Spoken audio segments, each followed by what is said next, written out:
Hey guys, welcome back.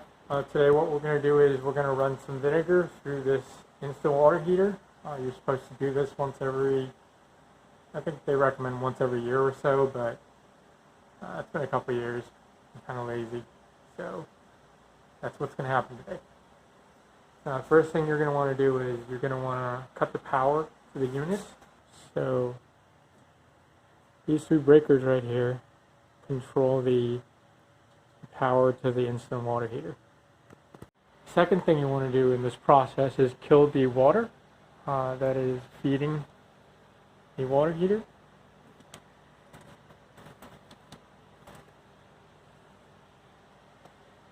And the third thing you want to do is you want to drain the existing water that's currently in the circuit and also feeding the house. How we're going to do that is we're just going to, because there are two valves connected to the inlet and the outlet, we're going to start draining the water from the inlet side, and we're going to crack open the other end so that way it breaks the vacuum.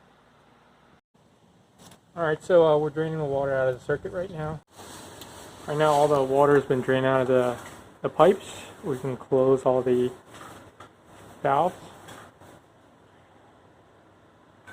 And what we're going to do is we're going to proceed to dislocate the two joints into and out of the water heater.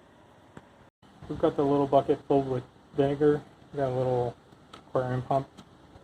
And we fitted the adapters from 1/2 inch to 3/4. And now it's going to heat up, run through the hot water heater, and come back down. Alright, so right now it's circulating the vinegar through the water heater, and what you're seeing is the ejected vinegar that's been coursed through the water heater.